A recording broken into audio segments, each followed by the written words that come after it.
Karine tapped her champagne glass with a fork hard enough to cut through the music.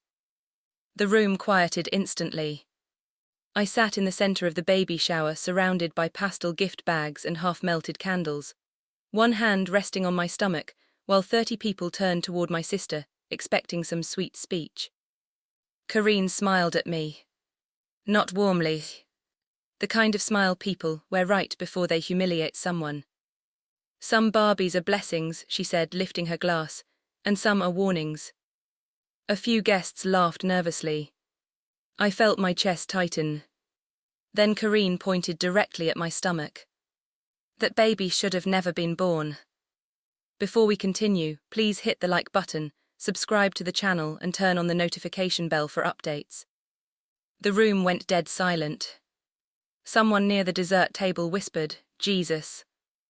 I stared at her, waiting for the punchline, waiting for my mother to shut it down, waiting for literally anyone to say something.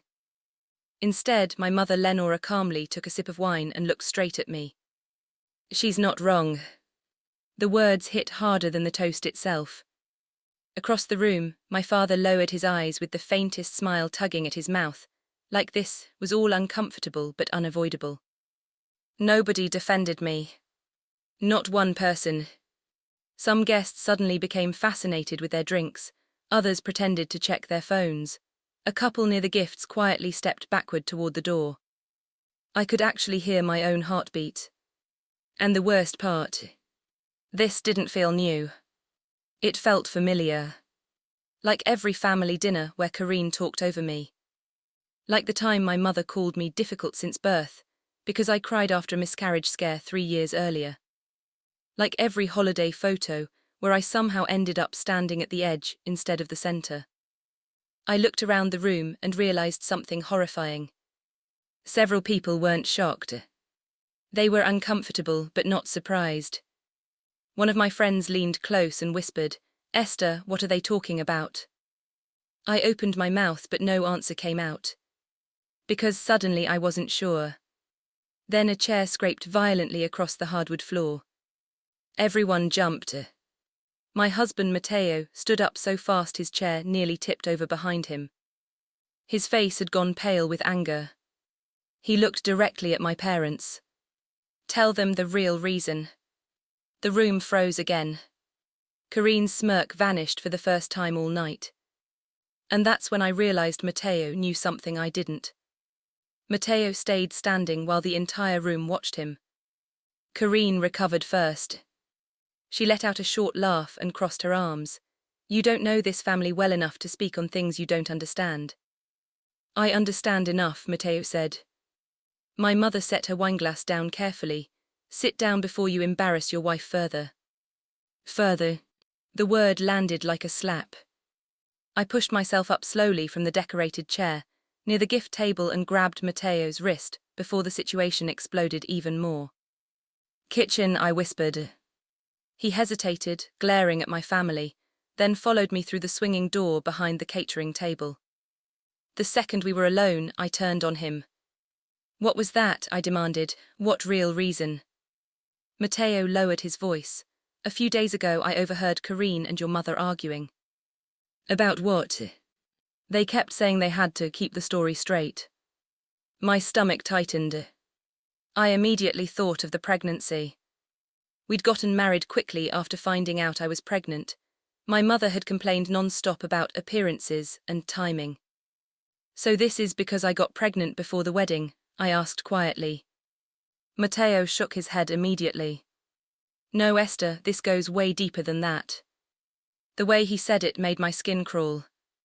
I leaned against the counter, suddenly replaying things I'd ignored my entire life. The missing baby pictures. Relatives going quiet whenever I entered a room. My mother refusing to tell me stories about my birth, when every other kid in the family had albums full of memories. And Karine. Always Karine. I remembered being 13 when she snapped during an argument and hissed, "Mom never recovered after you arrived." At the time, I thought she meant financially. Now I wasn't sure what she meant at all. Matteo rubbed his hand over his face. "Your mother tried cancelling this shower twice." "What?" I only found out because I booked the caterer myself after the venue said there were family concerns. I stared at him. The caterer pulled me aside yesterday, he continued. She said your mother called this event a celebration for someone who ruined this family. My throat closed. Not anger. Something worse. Recognition. This wasn't impulsive cruelty, this was planned. Every smile tonight suddenly felt fake. Every decoration felt staged. I pushed away from the counter and walked back toward the dining room before Matteo could stop me. As I neared the doorway, I heard Corinne speaking softly to a cluster of guests.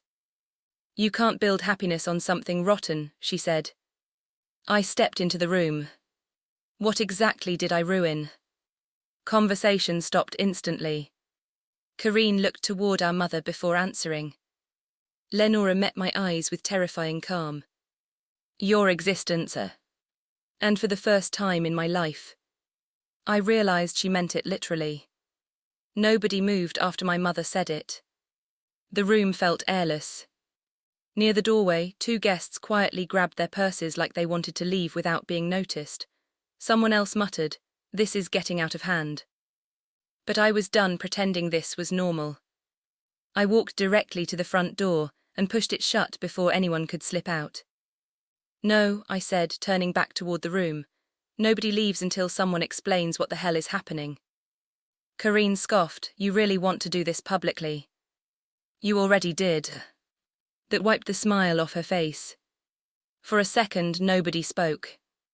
Then Corinne straightened her shoulders and lifted her chin like she was finally tired of hiding something. You want honesty, she snapped. Fine. She pointed toward our mother. Your birth destroyed her. A murmur spread across the room. She spent years trying to save this family after you came into it, Corinne continued.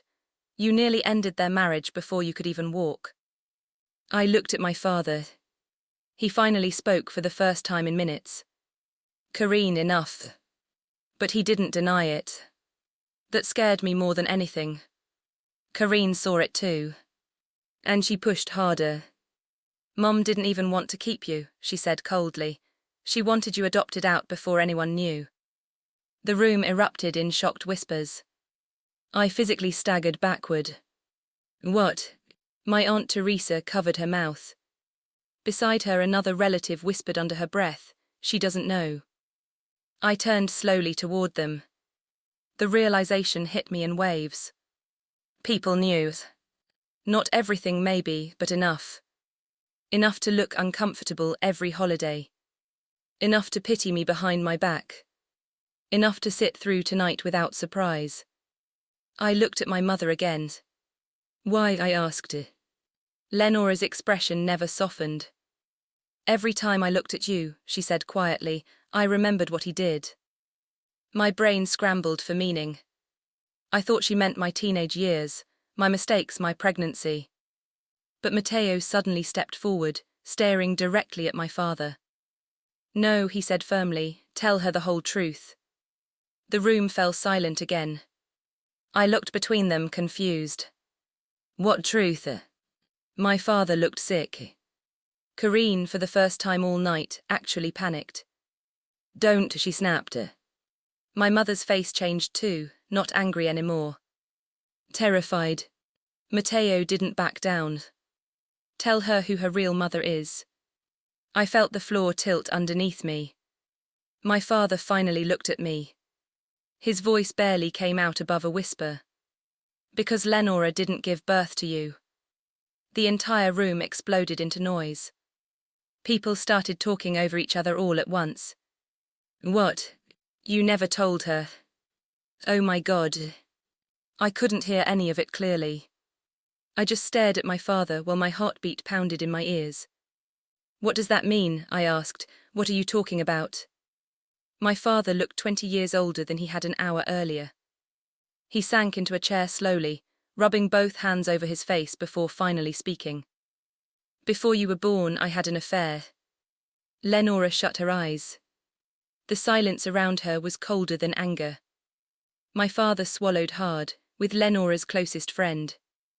The words hit like ice water. You were the result of that relationship, he continued quietly. And after your biological mother died unexpectedly a few years later, Lenora agreed to raise you. I couldn't breathe properly. Every memory I had suddenly twisted into something unrecognizable. Every distant look. Every cruel comment. Every holiday where I somehow felt unwanted inside my own family. Karine pointed at our father with shaking hands. You destroyed Mom's life, she snapped. You brought that woman into our house, then forced her to raise the proof of what you did. I turned toward Lenora. Then why punish me for it? She opened her mouth. Nothing came out. Not one answer. Because there wasn't one. Matteo stepped closer beside me. There's more. Karine immediately stiffened. What did you do? Matteo asked her. Nothing, she shot back too quickly. Matteo pulled a folded stack of papers from inside his jacket. I spoke with your uncle this morning after the venue manager mentioned trust paperwork, he said. Karine's been changing inheritance documents for months. The room went still again. My father looked up sharply. What? She was making sure Esther's child couldn't inherit anything tied to the family business. Several relatives started talking at once. That's illegal. You forged documents. Suddenly everything connected. The cancelled deposits. The pressure to postpone the shower. The weird conversations that stopped when I walked into rooms. This wasn't just cruelty. They had planned tonight. Public humiliation first. Then isolation. Then removals. Karine looked directly at me without an ounce of guilt. You were never supposed to be here, she said. Something inside my father finally snapped. No, he said sharply, that ends now. He stood and grabbed a thick folder from the buffet table drawer near the kitchen entrance. Karine's face drained of color. My father looked at the guests. She used company funds to hide forged transfers tied to the trust. Dad, Karine lunged forward. But he pulled the folder away too late. Papers burst across the hardwood floor. Gasps filled the room as documents scattered between chairs and gift bags. One sheet landed directly at my feet. I bent down slowly and picked it up. At the top in bold print were the words, Rightful beneficiary, Esther Moiles. Nobody spoke for several seconds after I read the document. The only sound in the room was paper sliding across the hardwood floor, as guests bent down to pick up scattered pages. My uncle Raphael grabbed one sheet, scanned it, then looked directly at Karine. These signatures don't match, he said flatly. Another relative took a second document from the floor. She moved funds through the company account. Whispers spread through the room again, but this time they weren't aimed at me. They were aimed at Karine's. For the first time in my life, I wasn't the center of the family's shame. She was. My father stood motionless near the buffet table, staring at the damage around him. Then he finally spoke. Lenora wanted distance from Esther from the beginning, he admitted quietly. Not abuse, but distance. She said attachment would make things harder. Lenora stared ahead without reacting. Karine grew up watching that resentment, he continued, and eventually she turned it into control. Karine scoffed, control, I protected this family. No, my father snapped, you protected the lie. The room fell silent again. He looked at me. You were never the disgrace, Esther. You were the reminder. Every time Lenora looked at you, she saw what I did to her, and instead of blaming me, both of them blamed you. I felt Matteo's hand tighten around mine. Years of confusion suddenly locked into place with brutal clarity. I had spent my entire life apologizing for existing inside a wound I never created. I looked directly at Lenora. My voice came out quieter than I expected. Did you ever love me at all? Her eyes met mine. For 1 second I thought she might finally break. But she didn't. And she couldn't say yes. That silence hurt more than every insult from the night combined. Karine stepped forward angrily. Mom sacrificed everything for her, she stayed when nobody else would. She stayed because leaving would have destroyed her social standing, Aunt Teresa said sharply from across the room. Several heads turned. Then more voices joined in. She isolated Esther from family trips. She lied about the trust. She told people Esther was unstable. I heard her tell vendors to cancel this shower. Corinne's expression started cracking as relatives openly turned against her. Uncle Raphael folded the papers in his hand carefully. I already contacted attorneys 2 weeks ago, he said. I suspected fraud after the trust numbers stopped matching. Corinne's face went pale. You went behind my back. You went behind everyone's back. My father lowered himself into a chair heavily like the weight of decades had finally collapsed onto him. The company board will suspend you pending investigation, he told Corinne quietly. You can't do that, she fired back. I can. Lenora finally stood. Enough, she said weakly. But nobody listened to her anymore. That power she carried my whole life, the silent authority that controlled every room, was gone. People avoided looking at her, now the same way they used to avoid looking at me. My father turned toward me again. I know I failed you. I looked at him for a long moment. Then I shook my head slowly. You let them hate me, I said, so you wouldn't have to face what you did. He couldn't answer that either. And this time I didn't need one. A few weeks later, I gave birth to a healthy baby girl. Matteo stayed beside me through every appointment, every sleepless night, every moment I questioned whether I even understood what family meant anymore. But our home was quiet now. No tension. No walking on eggshells. No waiting for the next insult disguised as a joke. The legal investigation froze the trust before Corinne could remove my inheritance rights completely. Part of the recovered assets eventually helped us buy a small house outside the city. Not huge, not extravagant, but peaceful. The first thing I put together after moving in was a photo album for my daughter. Real pictures, real memories. No missing pages. No hidden truths. No child growing up wondering why she was treated like a problem. And every time I look at her now, I think about that night. The night they raised their glasses and said she should have never been born.